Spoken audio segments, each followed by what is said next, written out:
Hey guys, it's Lavetta. And it's Miriam. And this is the Notorious Women Podcast, a comedy podcast about some of history's most notorious women. Some of these queens are heroic. And some of these bitches are horrific. But we think the most interesting thing of all is that they're all notorious. Yay! Okay. We are back. Back for another episode. How are you, my friend? How have you been? You know, I'm fine. No, I'm good. It's listen, here's the thing. We're in the middle of the holiday season aggressively. Yeah. And it is one of my very, very favorite times of the year.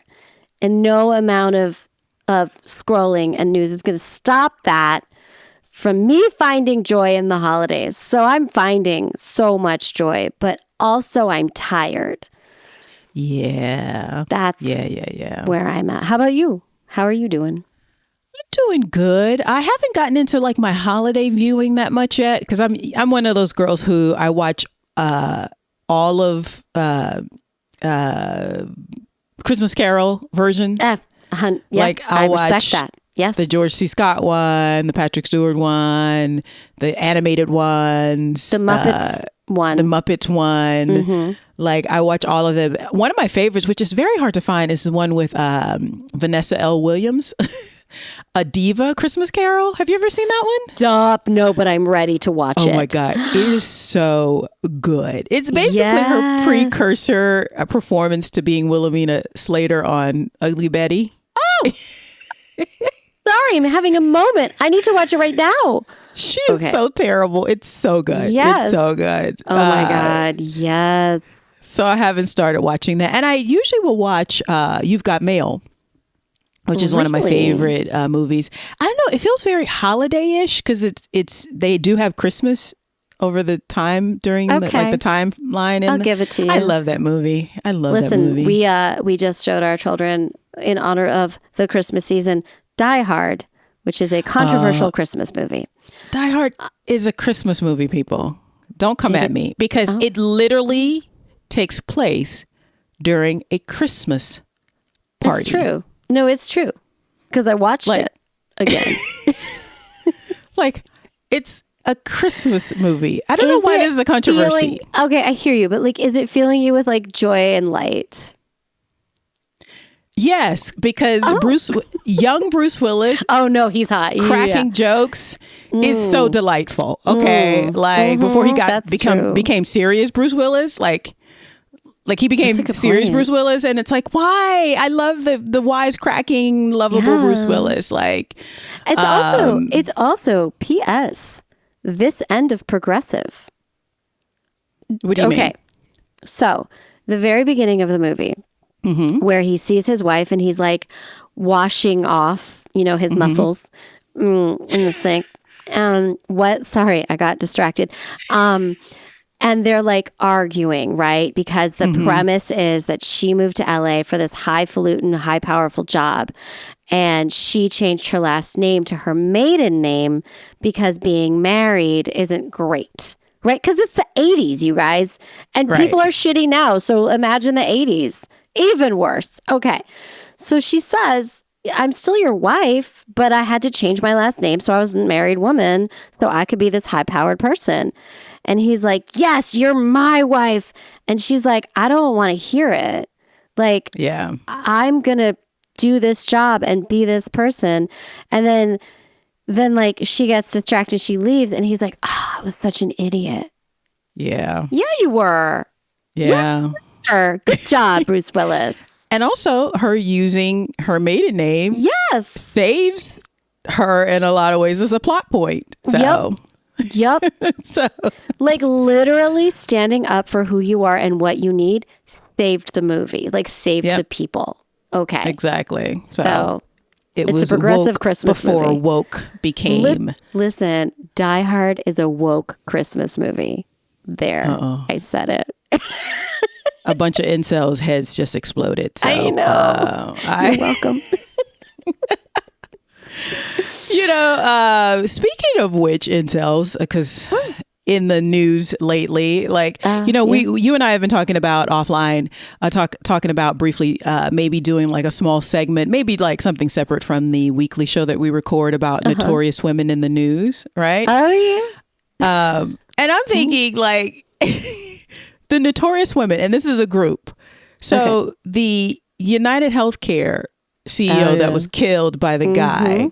Yep. So women are collectively online lusting over the killer because he's like handsome or something. I'm like, what is going on? Daddy. Ladies, stop it. It's like, what's his name from the show You? When You first aired. Yes. The guy is he's a stalker. He's creepy. He's not hot. He's not sexy. Can we separate hot from serial killer?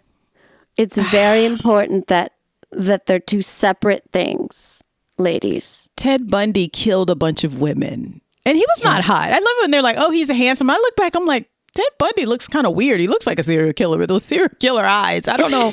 Maybe it was a timing thing. Maybe the 70s, they thought that was hot. I don't know. Maybe, it was harder to shower then. I don't know.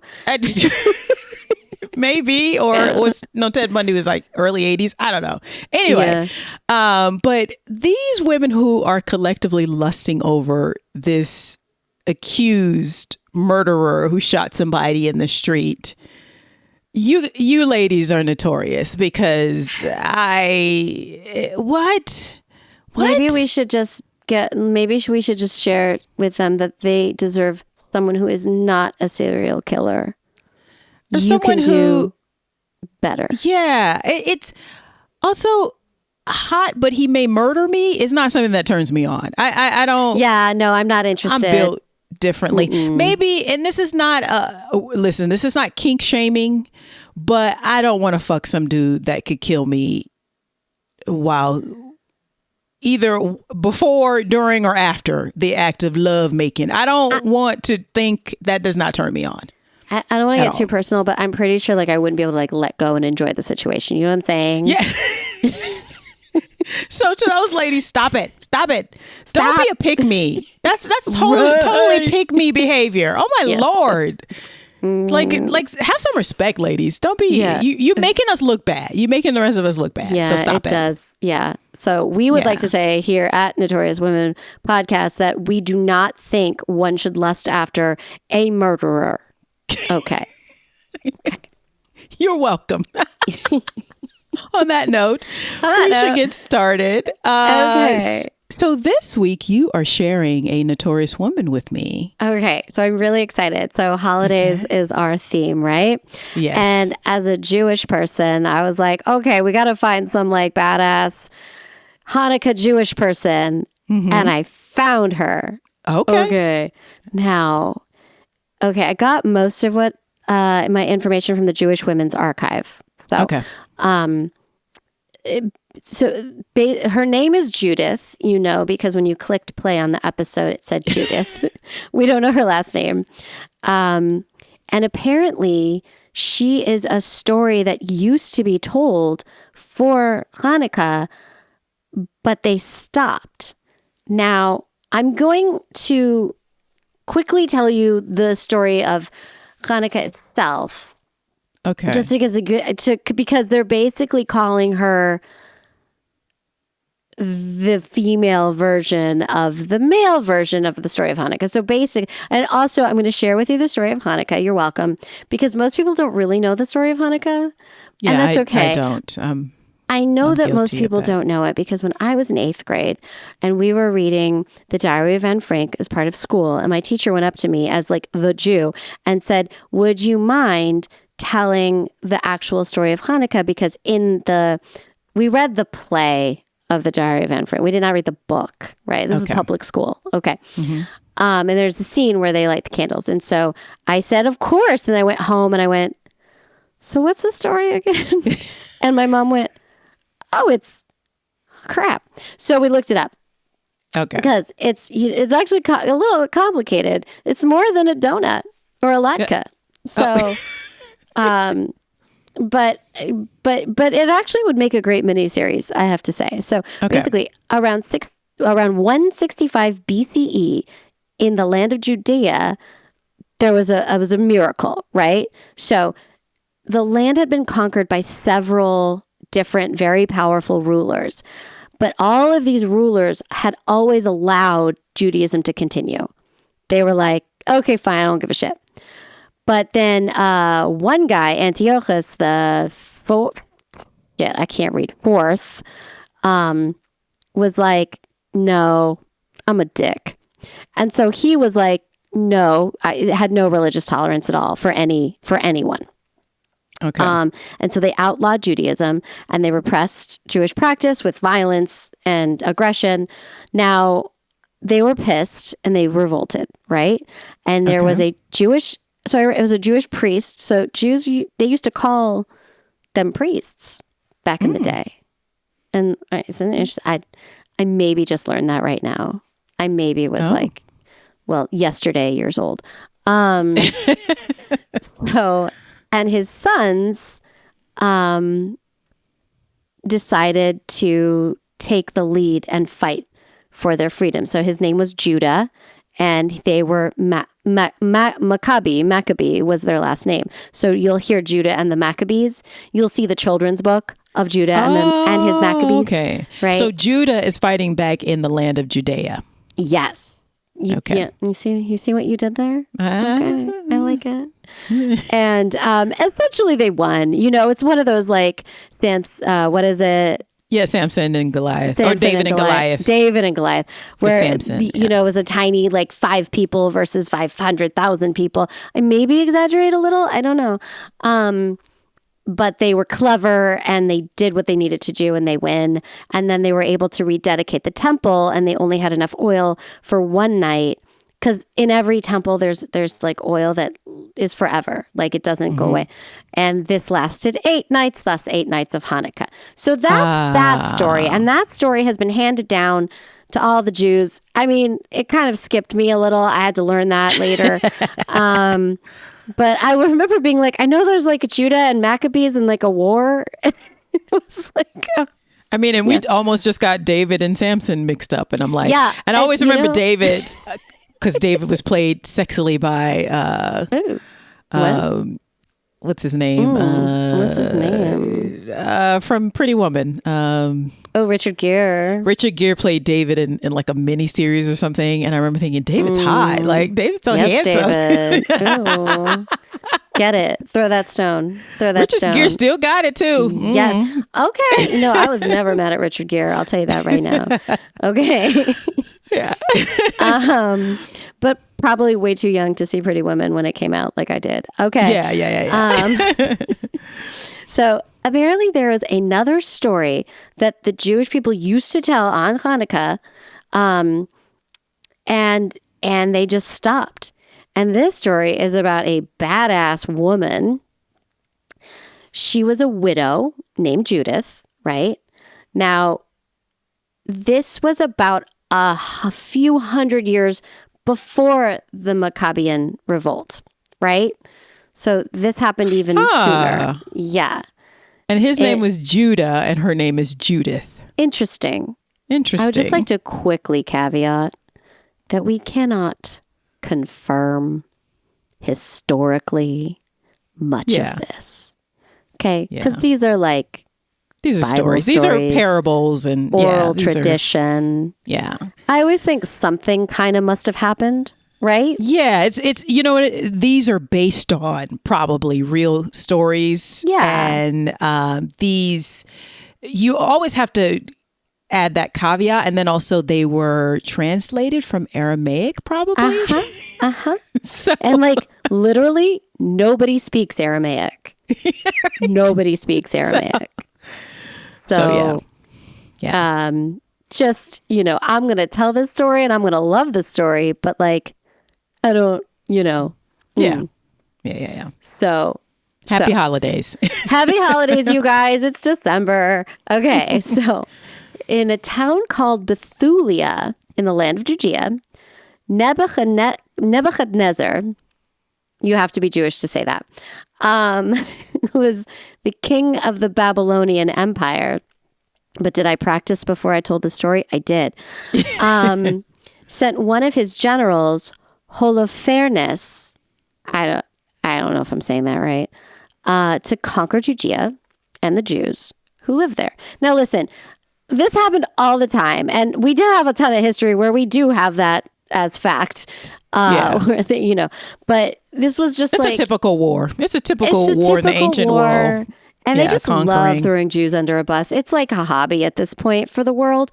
Hey, let's fuck over the Jews. Oh, yeah, did they specifically go for the Jewish people or just for the land of Judea? Okay. They wanted to conquer Judea and the Jews who lived there. They wanted to take it over and kick them out. So he camped outside of Bethuli with thousands of troops and he blocked off all of their resources. So no one should do that ever in every regard. What a dick. What an asshole. So they'd been fighting back, but they were losing. And they were about to surrender when Judith was like, wait, hold my wine. Okay. So she was like hot. Okay. Because her husband died of like a paper cut because it was back in the day. Right? So she was still young and sexy. Okay. So Judith is mad about her husband dying from a paper cut. Like, fuck these motherfuckers. I'm hungry. Let's go. So she, under the cover of night, she and her handmaid snuck out. I don't know if it was like more than one handmaid or not. I think it was like one or two, right? And they snuck into Holofernes' camp and they were pretending to surrender. And they were like, giggle tee-hee, I want to surrender. Oh no, my robe slipped off my shoulder. Best fix that. Giggle. And he was like, oh, ladies, I bet you've never seen anyone so handsome. And they were like, never. No, thank you. We brought you some delicious cheeses and wines to make amends for our existence. And he said, absolutely, that was correct. And so he ate the cheese, which was very, very salty. Oops, that made him very, very thirsty. So he drank wine to help quench the thirst. And we all know cheese and wine go very well together. Mm-hmm. So he was like, come with me to my tent. And she was like, giggle tee-hee, yes. So she's offering more wine. Oh no, he fell asleep. Yeah, that happens when you drink that much wine. And I mean, I don't know what was in the wine. I cannot confirm. I just love it that this, and I want to say here, I want to go on record as saying that this absolutely happened because this tracks that a man would be like, oh, the women are harmless. They came saying that they want to surrender and offering us food. Yeah. Yes, this is not a trap because a woman is not smart enough to think of this. So let me go off with this strange woman to my tent and drink wine. This absolutely happened. 100%. And he's like stumbling to his tent. So she's like, he's not going to touch me. This is not a problem. Yeah. No. Well, what happened was after he crashed, right, he passed out, she took his sword and chopped off his head. Yes, she did. Yes, that's what I would do. I would absolutely do that. Yeah. Yeah, it makes sense. But the question is, you've chopped off the head. Yes. How do you take the head with you when you leave? Or I really appreciate that you asked that question. Yes. Yes, okay. You do. Okay. And what you do is you walk back easily into your town and you put it on a stake and you put it up in the middle of your town and say, his head's gone. Maybe we could fight back. Okay. So the enemy wakes up next morning, bright and early and sees the leader's head on a stake in the middle of the town. Yeah. So this chaos, because then, right, when their general leader, like all the infighting, all the bullshit, we all know all about it, right, started to happen. That's always happening. It's always happening. Always happening. Underneath the surface, yeah. It's always happening anyway. It's always bubbling. Yeah. Well, now it's exploding, which gave, because they had been fighting back. Well, that gave them the lead because now they're weak. They're all probably arguing as to who's the head now, right? Yeah. And freaked out. Yeah. Because they're like what happened? If they're smart enough to send over a honeypot, basically, and get our leader's head and put it on a stake, what else are they capable of? Yeah. So this created that opening, and they launched a successful attack, and they defeated the Assyrian forces. Those forces left. So wow. I know. Yeah, this absolutely happened. I'm telling you, knowing men and the nature of men, yeah, this absolutely happened. Yeah, I feel, but here's my thing, and here's like what I am so sad about is why don't we tell this story? Because there's so many gruesome stories. You know why they don't tell the story? Because they can't give the woman the credit. Like, yeah, also exactly they don't want to be seen as taking advantage of something as weak as a woman going in and literally sleeping with the, well, she didn't really sleep with him, but going in to seduce the enemy. I don't think they want to encourage their daughters to do this kind of thing. Let the men go out, just set the traps, go boom, right? Yeah. But I mean, this was a story that was told for hundreds of years. They just slowly stopped. Huh. And apparently, so very, very important information. This is maybe the reason why I brought this. Is that what Jews used to do on Hanukkah is they would make their latkes with salty cheese. Because of this to commemorate the salty cheese. Yeah. How delicious does that sound? Oh, I was never a cheese person before the pandemic, but now I'm fully on board with the cheese train. Cheese is delicious. I get it delicious. now. Yeah. Yeah. Me too. Like cheese. I didn't as a child, but now I get it. It's got protein. It's filling. It's delicious. Yeah. It's like it like satiates you. And it's savory and it's good. It's good with a lot of things. Yeah. Yeah. Yeah, when I was a kid, I liked mac and cheese and I liked pizza, and I didn't want cheese on anything else. Like I was the kid who would open the sandwich, take the cheese off, put it back on. Yeah. To this day, I don't like a cheeseburger. Yeah, me either. I like cheese in a specific way. I like cheese probably like a grown up now, where I didn't like cheese like a grown up before. So one of my kids likes cheese like a grown up too. It's really cute. We're like we take a cheese, we put on the cracker wrap. Oh, it's delicious. Yeah, it's like cute. A sophisticated kid. So Judith, so the story of the lighting of the menorah, how does that fit into with the story of Judith?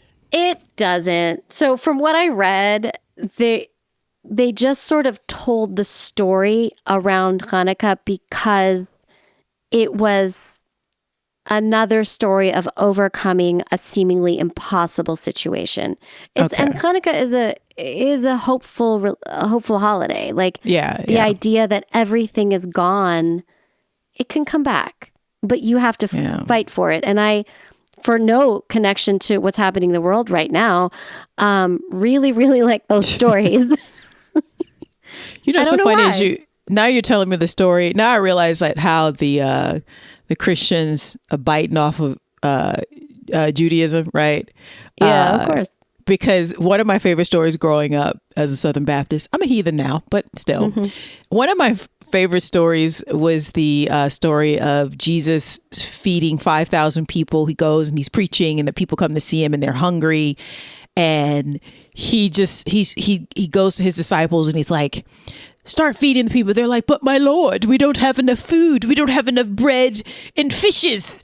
And they're like, he's like, God will make a way. So all of a sudden, and I saw like a dramatization of this, and like it's like a bottomless pit of like fish and bread that comes out. But what I loved about the story as a kid, it's like, oh, it's a miracle, right? It's a miracle. People are getting fed, and but they always say fishes and not fish. And I go, hee hee, fishes, the fishes, and the bread, because the fishes. Oh my God. You are I mean, I knew you were a nerd. I did. I knew that about you. I've known you a long time, but I feel like it was today that I discovered the level of nerddom that you truly are. Wow. No, I believe that's what you call a dork, because I get tickled by people saying fishes. Yep. Most people wouldn't think about it. They wouldn't think that that's grammatically incorrect. Yeah, I'm a silly child. I'm silly. You're like friggin' adorable, please. No, but now you're telling me the story, and I'm like, it's just Christians biting off of the Jews. Like, they're like, we want a miracle story too, of something that just, we didn't have enough of something, and then all of a sudden we have it. I mean, listen, I love a miracle too. That's why I love magic. I know it's not real, but I want to believe that it is real. Right. So maybe it is. Yeah, maybe it is. But that absolutely happened. Judith. And then they were like, Judith? Yep. No, we're going to have to say is Judah. Yeah, and it's male. So that's better, right? We love males. Better. I know. I always feel like listen, I'm Jewish, right? But I've heard tale of in Christianity, and we've talked about it also in Islam, how there are stories of the women, and that's why I look like that's Hanukkah, like in Judaism too. There are so many stories of these strong women that get erased. And that is how the Prophet Muhammad's first wife. Let's talk about that. Was a successful businesswoman, and she taught him business trade, and for some reason, they forgot about all of that. Like Khadijah was her name. Am I making that up? No, Khadijah's his daughter. Okay. So we have an episode on it, you guys. Yes, go and check that out in the archives. But even with that, him being like, well, obviously my daughter's smart enough to do things like what, but for some reason, hundreds and thousands of years later, they're like, women aren't smart enough to hold. The only thing they can do is hold water and boil it for us men as we grunt. It's at each other in a circle of men. Mm-hmm. And that's the thing. Like, if we got back to where these I think that actually, if we got back to all the at least the three religions I just talked about, because I know more about those than others, but I don't know that much about any of them, to be honest. But got back to their sources where there were stories of women, interesting stories, like, and the kind of complex, then religion can't be a tool to keep women down. Right. Yeah. Obviously, not all religion does that. I know that. No. And also, usually the teachings are pure. Like, the teachings are all about, like, help the poor, don't fight, don't covet, don't kill, don't cheat, don't lie, that kind of thing. It's all the religions, right? But the idea that when we get into not even so modern of a world, that women should be relegated to taking care of men and children, then we have to change the narrative, whereas before, I think there were a lot more female warriors in the ancient world. There were. But have been erased. And so the few that have survived, we've had pirates. I love the pirates. Yeah, we've had, empresses in ancient Kush that we've talked about on this show. Women can, and also the story of Judith really does ring true, because it takes a woman to do a job that a man can't do. And she can use her feminine wiles. That's part of the yin and yang of male, female, or non-binary. Like, that's the power of it, right? Yeah, because if a man had walked in, then they would immediately put them in the stocks, right? In jail or a cell or what have you, and their guard wouldn't be down. But a woman coming in under the guise of surrendering, because they're like, of course they'll send the women to surrender, and they don't think of her as a warrior. My husband's too headstrong, but I know we need to surrender. Yes, exactly. And so his guard is down. I mean, it also reminds me of the story of the Trojan horse, right? Yeah.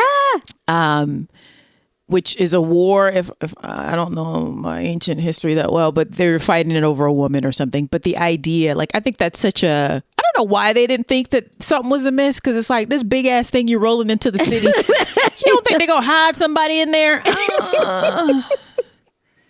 Were people in the ancient world not that bright? I guess so. I mean, people in the modern world aren't that bright. So would go with yes based on my knowledge of humanity now. Cool. That tracks, but and also it also feeds into that thing that the misogyny of that women are sneaky, right? But women aren't sneaky; they just are using a different skill set. Yeah, and they're very good at it because we have to be, right? Yeah, because have you met most men? I don't know why they think they're the superior sex. Have you seen children? Your son is not as bright as your daughter. I'm just just observe them. Just like he's special.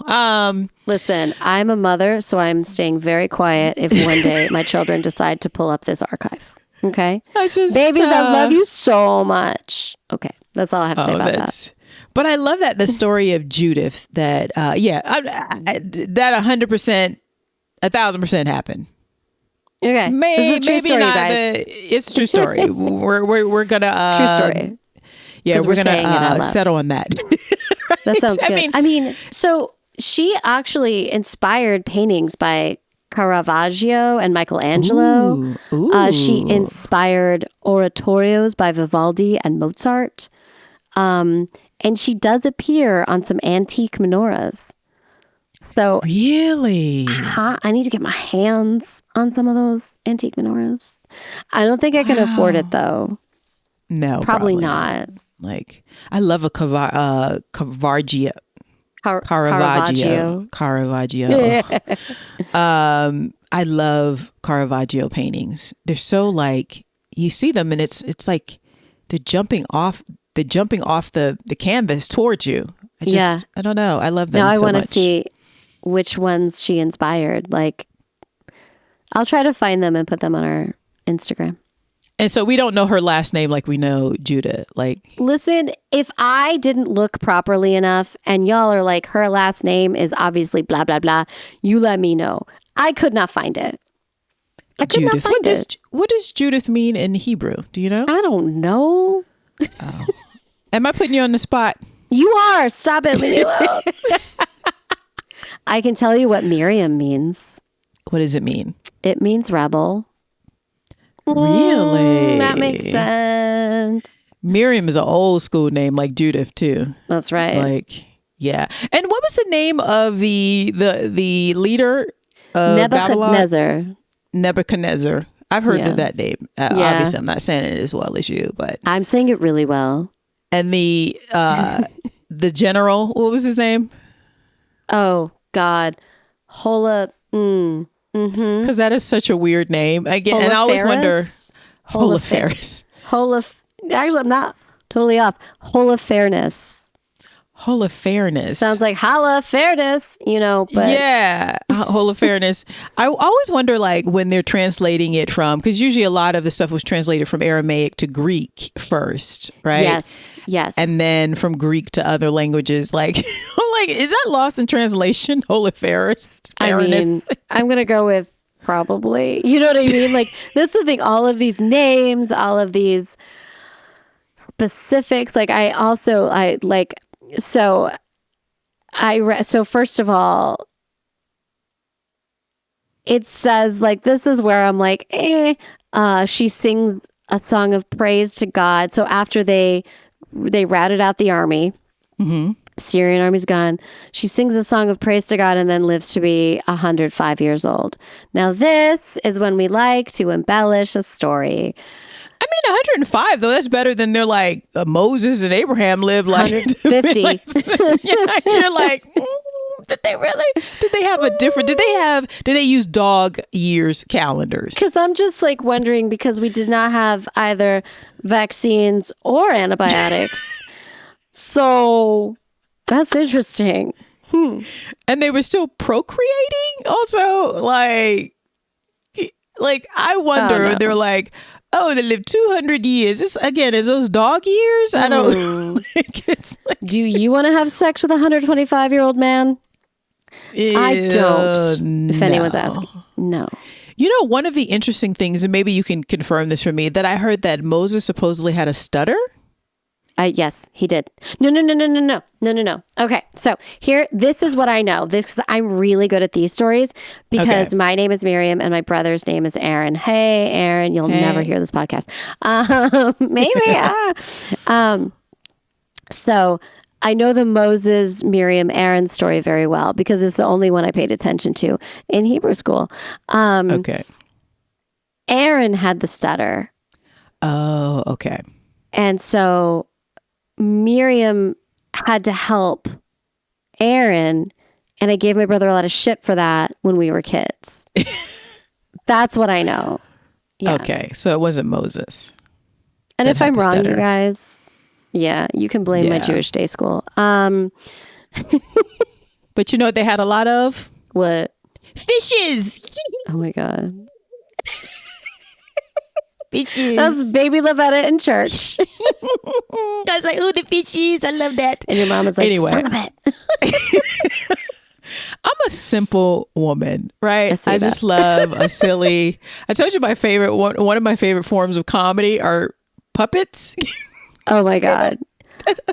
You know I did puppetry. I think we have this conversation all the time. I think when we're 100 years old, we're gonna have this conversation every day. Miriam, you did professional level puppets like Muppets. No, I'm talking about just people with a sock on their hand. Oh, Lavetta. Okay. You know, my kids have a variety show every year. You should come. I think you'd love it. There's actually, I've been on TikTok just lurking and watching stuff. And there's this account, because you know I love yacht rock as well. Yep.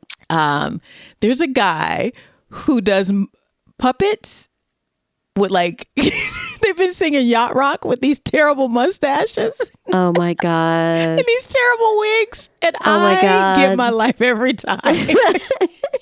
It's like, baby, come back. Or they do Michael McDonald. I keep forgetting. Lavetta's worlds collided. Okay.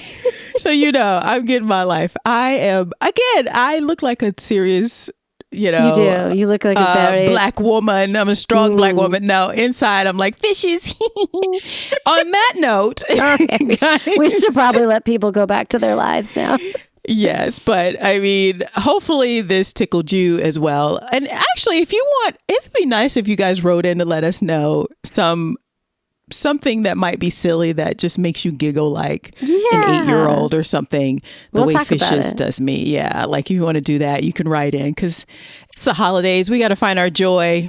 Come on, it's a season of giving and getting and singing and overeating and candy and menorahs. Christmas trees and Kwanzaa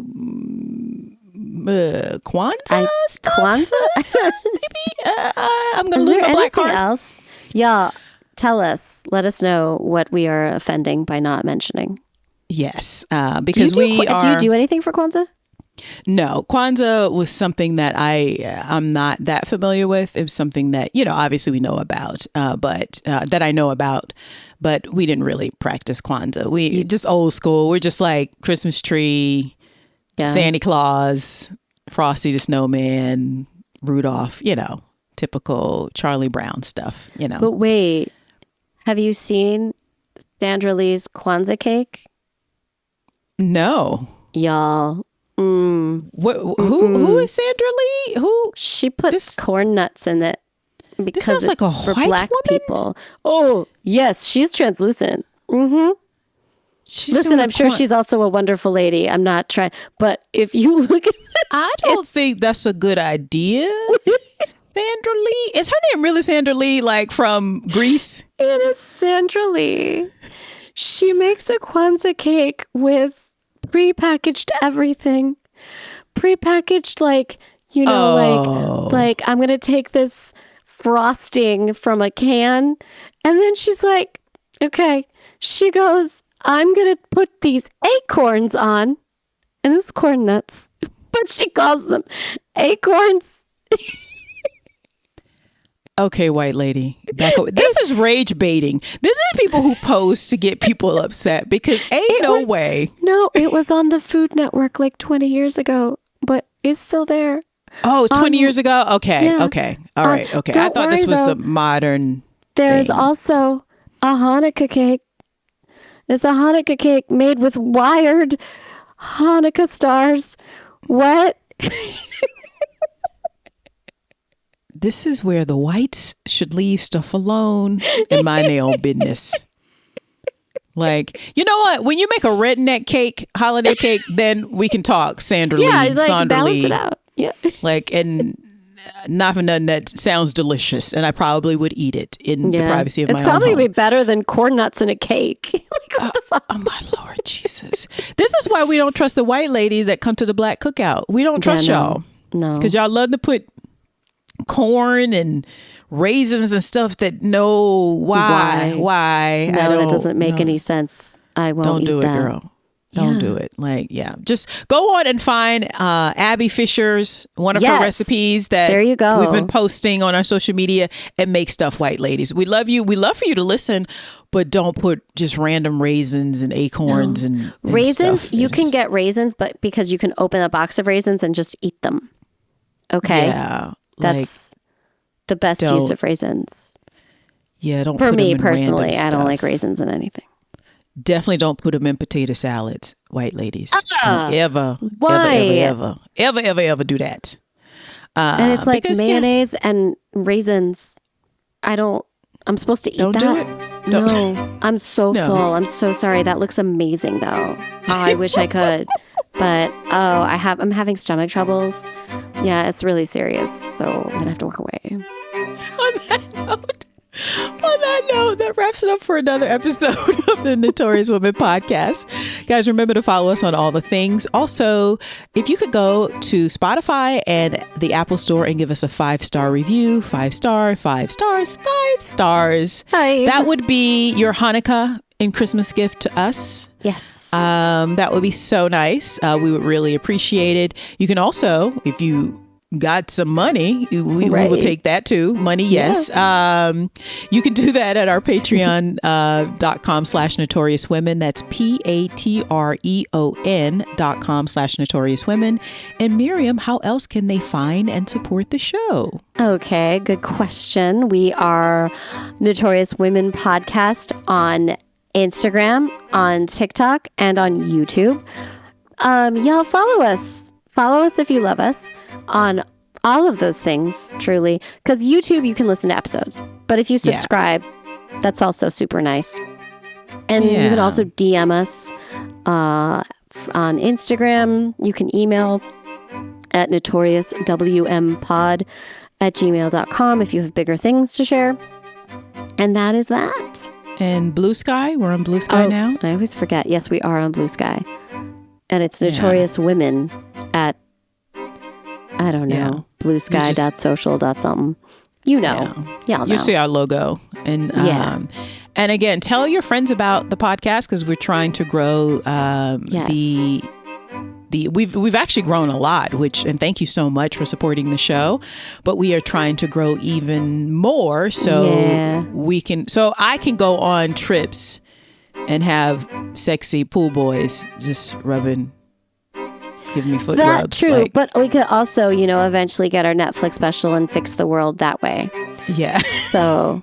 No, Miriam. What? It's selfish. I'm being myself. No. And you know what I will have them do? You know how much money we'd get for the Netflix special? I'm also being selfish. Oh, that's true. Yeah, but then we could also fix the world so we don't feel like assholes. That's true. But and also, if you want to think about something delightful, just think about these men rubbing my feet and saying fishes. All right, we'll see you next week. Bye-bye. Bye.